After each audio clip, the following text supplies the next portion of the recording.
Is this your first time in Photoshop? You're watching the right video, and maybe you've been finding your path, you've been going around and you don't even know what to do in Photoshop. You've been finding it very difficult.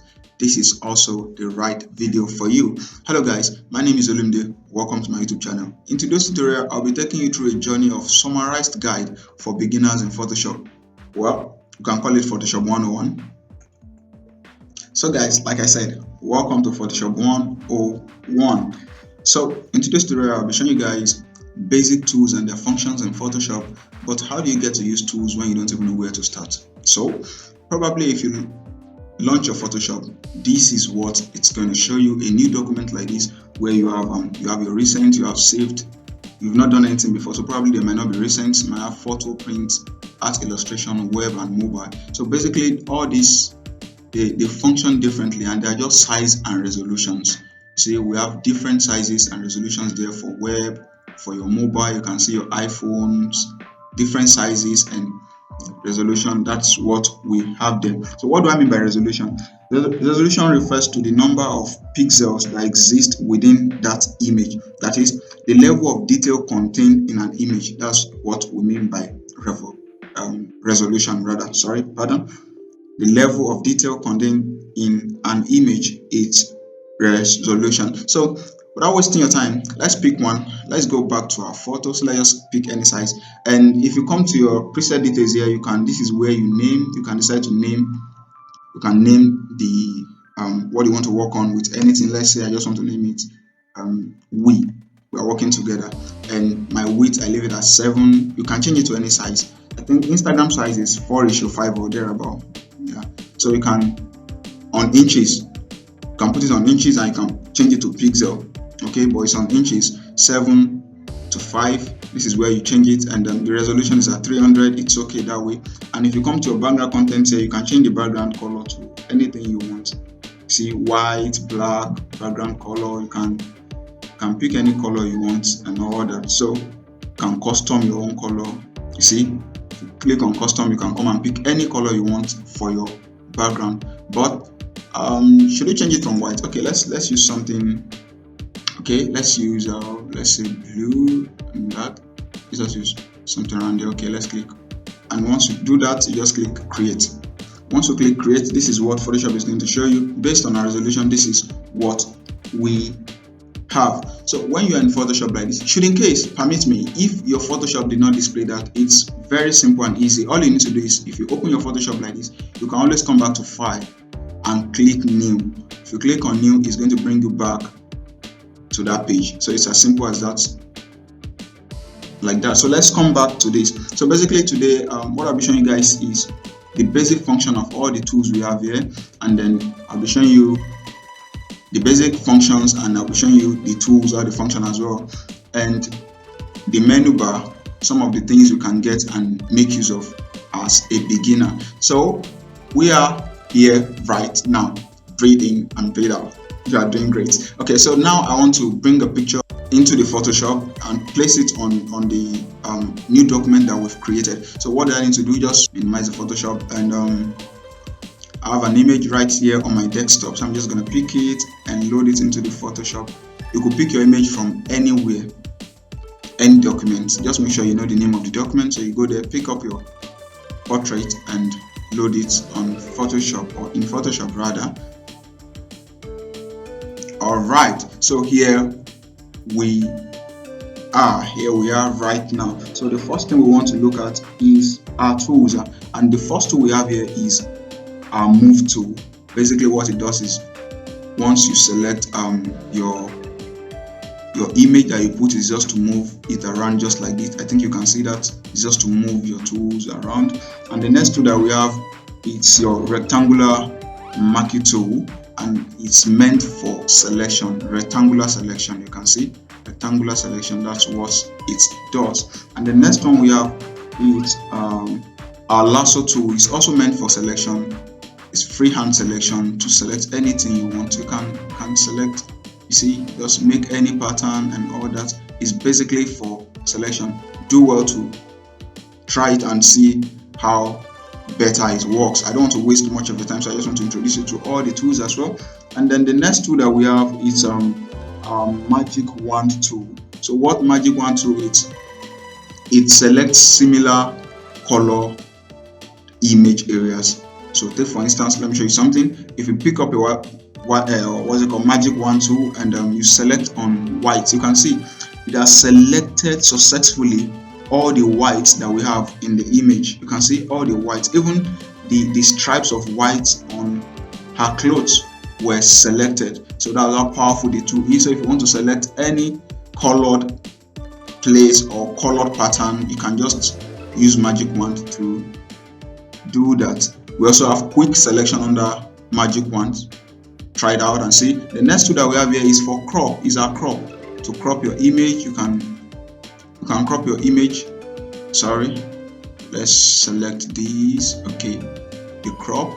So we can crop it back to the normal size. You can see, crop it to any size you want and all that.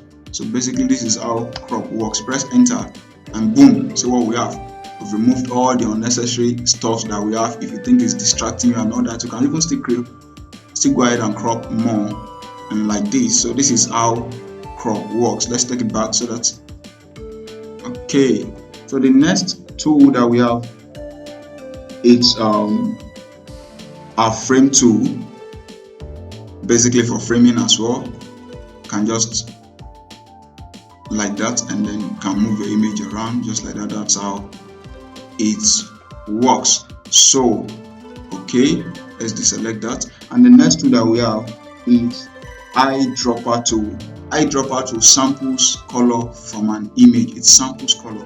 Like take for instance, I want to sample. Let's pick up our eyedropper tool. I want to sample.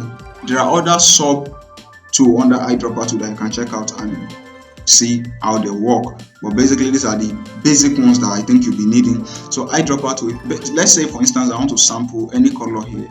Let's say this blue wants to sample. You see the color will be selected. Should, in case you don't see where the color is being selected, let me bring it out for you to see. Okay, if we sample white, you see it turns to white. You can see the white around this side here. If we sample blue, it turns to blue. You can see if you sample here any color at all, let's sample yellow and see, you can see. So that's how eyedropper works. And the next tool that we have here is patch tool. What does our patch tool do? The next tool we have is our patch tool. So our patch tool is basically meant for to replace areas. If you select an area and you want to remove, take for instance there is blemishes or whatever on the image or whatsoever design you are making, and you decided to remove them. So patch tool helps you to remove the part you remove.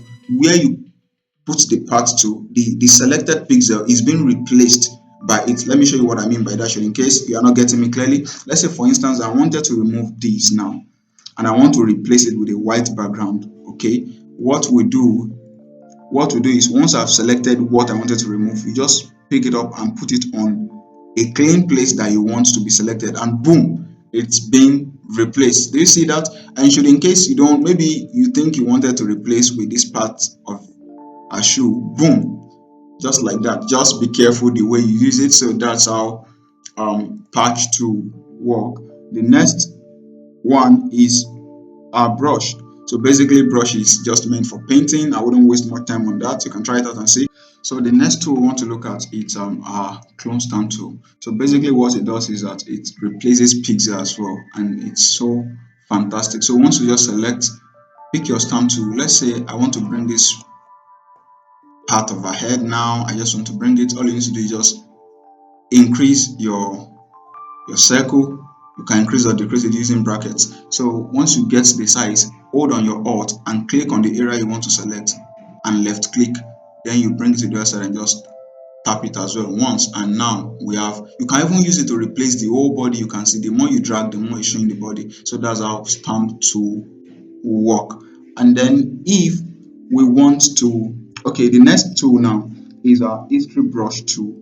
Like the name implies, history, it brings you back to an earlier state. What do I mean by that? If you click on your history brush tool like this and just tap, you can see it's taking away everything we put on the new document that we created. Remember that we created a new document before load our image on it, so it takes you back to the original format of what you created initially. So let's go back, and that is history brush tool for you. And the next one we have is eraser, just to clean as well. The next paint bucket tool.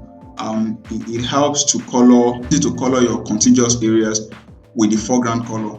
What do I mean by this? We've selected what we have on our foreground color right now is white and the background is red. So if we click on paint bucket tool right now, and we come here on this other part that is not white and just left click on it, it automatically transforms it to white. We can click on this side as well, and it helps us to transform it to white. And if you want it to be changed to red, all you need to do is just select another color or any other color on your white on your foreground color. You can pick yellow and all that, and it changes everything to yellow. Because why? There are enough white on it, and that's why on the background and the cloth itself, that's why you see it's affecting part of the cloth. So that's how paint bucket works. I hope you get that and I did not confuse you at all. So the next one we have here is blur tool. If you want to blur any part of your image, under the blur tool, if you right click, we have other options as well as sharpen and smudge.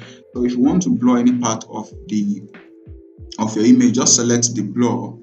Okay, smudge this layer so that they work well together. Let's select this blur. Let's say we want to blur this part, our eye. See, just brush on it and it's blur. And for instance, you want to sharpen this other eye, all you need to do is just click the sharpen and just brush on it as well, and it will sharpen. Just make sure you don't overuse it and all that. You see, the blur is getting away and bringing back the sharpness. So that's how that works. And then the next one we have there is our burn tool. Under the burn tool, we also have our dodge and we have our sponge tool. So dodge means to brighten and burn means to darken. Try it out and see. And the next one we have our pen tool. We have our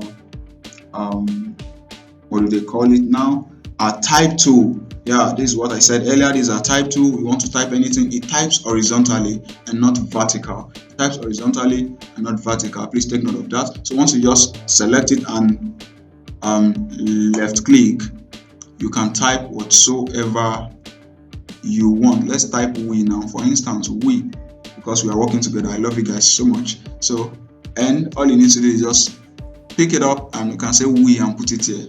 See, fantastic. And remember, please, you can, once you select on your type tool, you can change the font, you can change the size. We have different sizes here. You can change so many things, and colors as well. You can see the color here. You can change the color and pick up any color you want.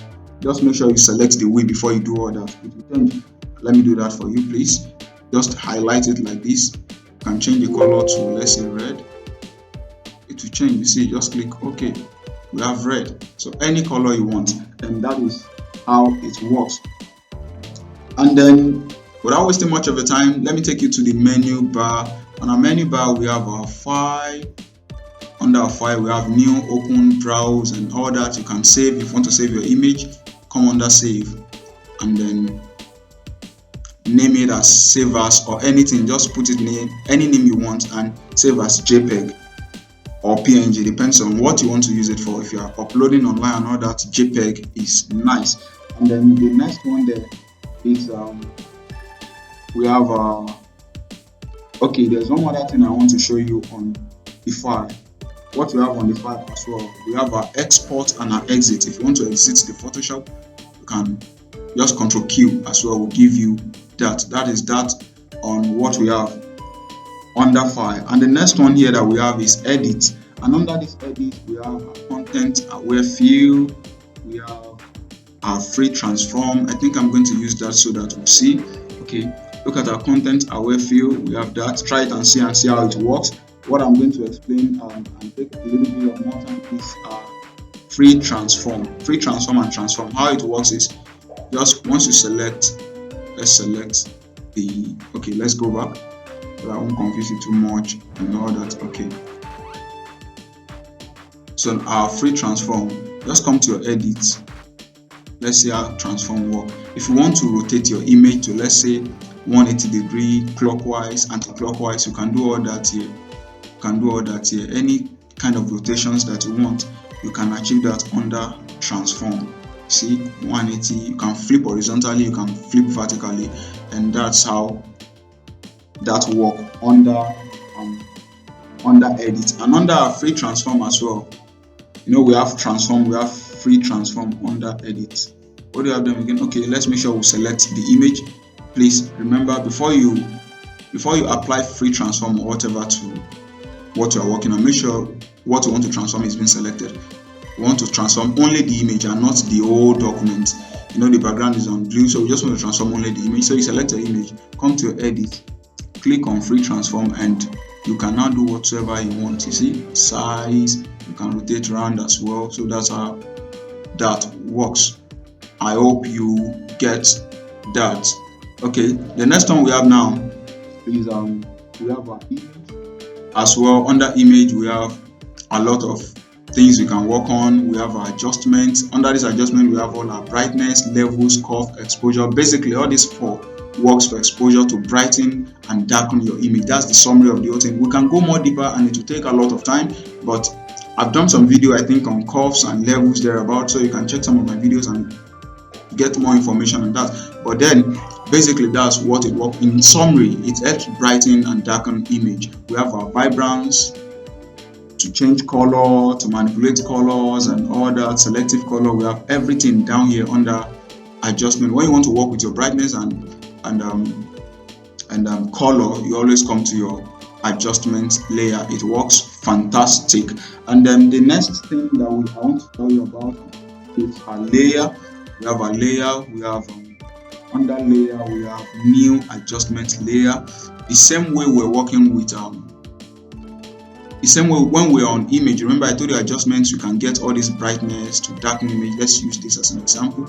Our curves now, if you take it up, you see overexposed, and if you take it down, too dark. So that's how it works. We have similar thing here under layer, just that now under layer, if you work on adjustment under layer, it works as an adjustment layer. It creates a layer. For instance, this brightness now, it creates a layer under it, and then that you can still come back. If you don't like it later, you can still come back and open it and adjust it back again. So that's just the advantage of working under layer. So the next one we have type here, we have select, we have under our select, we have to select layers and subjects and all that, and then we have our filter. Under our filter, there's something I want to show you that is very important. I think you might like it. It's a liquify. Let me quickly open the liquify for you. Okay, here we are in liquify. This is how it works. You can always reduce the size. It helps to, this first tool here, it's a warp tool. You can use it to reconstruct, adjust a place and all that. And the one under, those are the two I will just explain, is to reconstruct and take it back to the initial or earlier stage. So what do I mean? Pick the first one, the forward wrap tool. Let's say I want to adjust, where should we adjust? Okay, let's say I want to adjust this a little bit of, I want you to see what I want to adjust. Okay, let's make some adjustment to our head. You see, okay, I drag it up a little bit. Let's say we are trying to create an illusion of a kind of design on the hair, like that. You can see we've adjusted. You can just see before and after. We've adjusted it, and if you want to take it back, reconstruct it, just click on the second one, which is reconstruct tool, and just clean on it like that. Boom, you have your image back to the initial stage. So the next one that we have is okay, we've spoken about filter, right? We have our 3D, and then we have, okay, our view, different type of views and all that. We have a window, that is, we can work on our workspace, any kind of workspace you want to work on, if it's essential, if it's photography, if it's painting, if it's graphic, depend on what you want to do. If you want to work on photography, if it's about editing of pictures and all that, you can make use of your photography and essentials. But if you want to go on painting, you can go on painting as well. So different types of workspace that we have here. So that's that for today. I've taken about 20 something minutes. Initially I wanted to be 15 minutes, so that is just an introduction to all the tools and all that. I hope you've learned something, and I hope that with this few explanation and this few minutes video, is it long? Yes, it's few, you can start something on Photoshop. See you in my next tutorial. Please, if you know you've learned something, and even if you think you've known this before, please share. There are a lot of people there that needs this. Please like, make comments, and share. See you in my next tutorial.